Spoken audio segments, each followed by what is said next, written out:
Shirley Chisholm was a groundbreaking African-American politician and educator, best known as the first black woman elected to the United States Congress. Born on November 30th, 1924, in Brooklyn, New York, she began her career as an educator before entering politics. In 1996-8, Chisholm made history by becoming the first black woman elected to Congress, representing New York's 12th congressional district. Throughout her tenure, she advocated for marginalized communities, co-founding the Congressional Black Caucus and fighting for women's rights and racial equality.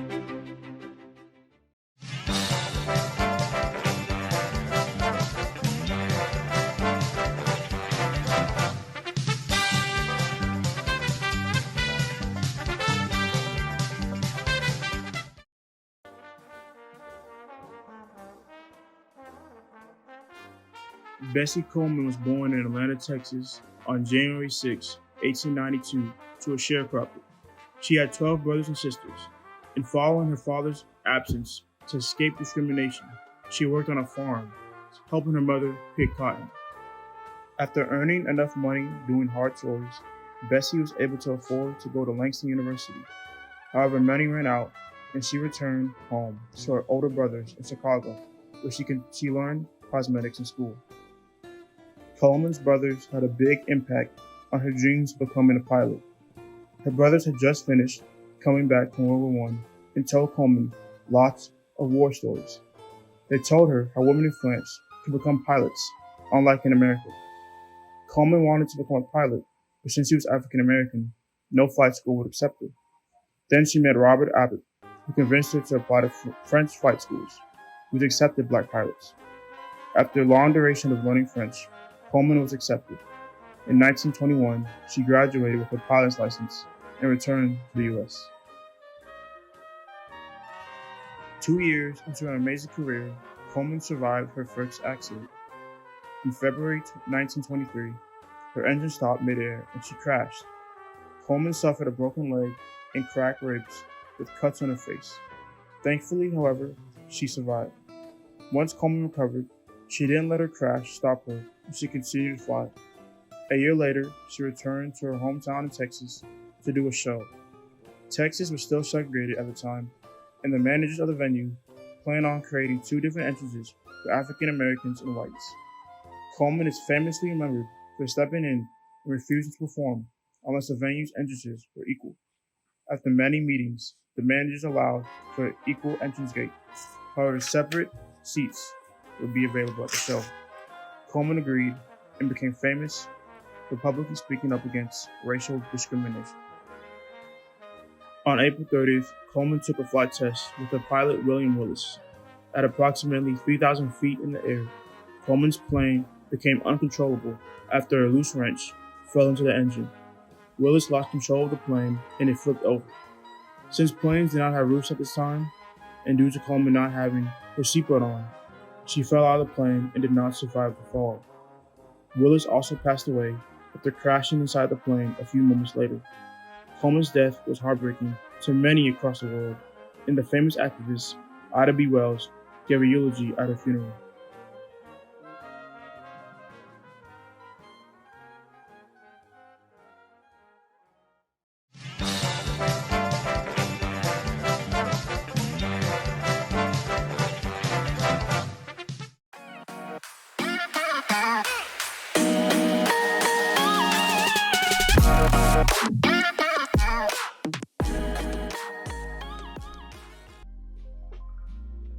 I've been around the game, I've been around sports all my life.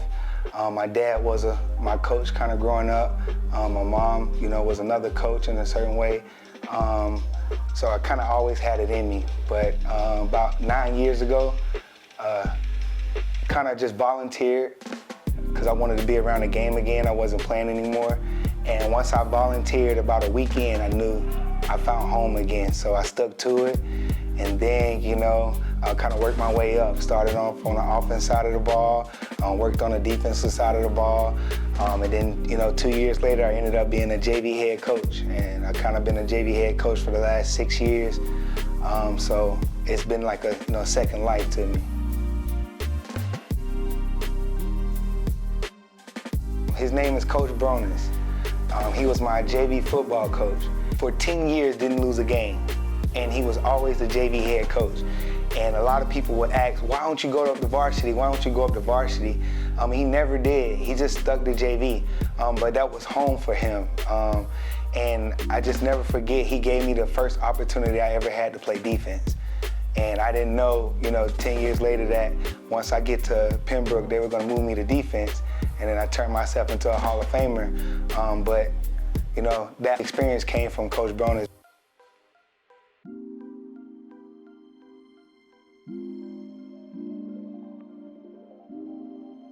Big impact. It's almost the same impact he had when he came to Page. James Summers is a beast. He's a beast on and off the field because his mentality is very strong. He has goals, he has vision, and when you have vision, you're going somewhere. So as a player, he had a vision that he was not going to lose. He had a vision that he was going to make everybody around him better. He had a vision that he was going to win a state championship. And those are the same visions that I have for this program. So what was no other better person than to bring a part of this program than James Summers.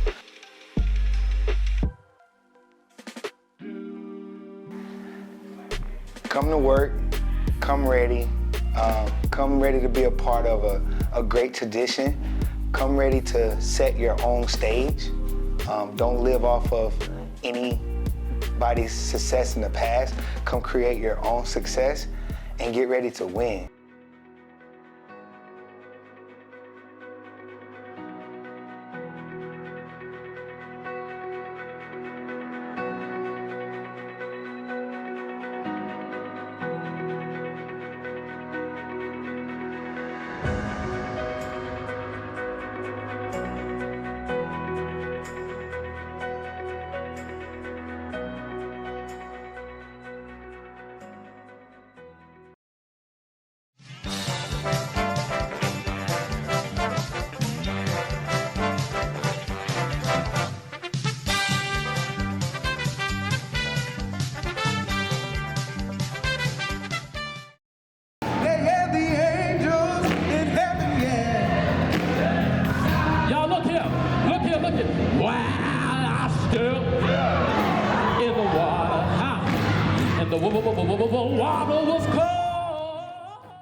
I handled some logistics.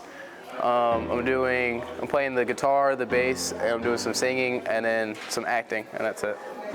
More to the history than just, any conflicts. There's also art, and there's beauty found within the art. And it's just one way to put focus on another area of Black history. I think the biggest inspiration for the play had been Mrs. Hunter. I think it's a great idea she came up with to try to include other people in our school that maybe don't get the spotlight as much as they will tonight. Like some people that can sing that didn't know they could sing, or some people that could recite poetry that didn't know that they were that good at it. I think it's just a good idea, and it should be really helpful towards our school. Yeah. Tonight I might fall in love, depending on how you. In my opinion, this production is about just showing off the greatness of Black history and Black culture, since it's Black History Month. To give Black people a sense of pride, we're showing off famous Black movies, reading some famous Black poems, singing some famous Black songs. I feel that it would show how much Black people have impacted these forms of media, which is in music, writing, and playmaking, and it will help spread that culture out more and bring more Black people into these industries. I'm going to be singing along, backup, and I'm going to actually be I'm acting in 2 plays. I say I'm looking most forward to my scene. It's the last scene to play, and everybody's very hyped about it. So you mean my neighborhood? I don't know brownstone in this block. Oh, my brownstone in my neighborhood on my side of the street. Yeah, you want to lose a Black. This play is about Black people coming together and showing how beautiful and excellent that we can be all together. I feel like they'll understand the struggles that we went through more, and they'll feel where the aggression comes from. or aggression comes from, but they'll just understand like how passionate we are about everything. I'm singing. I'm a part of the choir, and I'm singing the song Rise Up. I'm looking most forward to all of the acting that's going on, because I know they put a lot of like hard work into it, and we have like some really good actors, so I'm looking forward to that. It's more about Black excellence, highlighting, Black history and present, highlighting the significance of Black people and the things that we do, love to do, like, music, poems, dancing, acting, triumphs, tribulations, etc. I feel like it'll help more because it'll bring out a lot of things that people may not necessarily know, especially with history side of it, and then even past the history side of it, even the fact knowing like, okay, this means a lot to people even young as high school age for us to even come together and do this. Whew, what ain't my role in the play? I tell you, I've set up technically I'm over the music department, so any music you'll see going on tonight, played and sung, will be me. Not piano play, like audio play, but that's me. I did music, but we've done a lot of everything, lights, curtains, posters, a lot of stuff. I'm looking most forward to, of course, I Know I've Been Changed sing. That sing's gonna be great. Not just because I'm leading, but it's just gonna be great.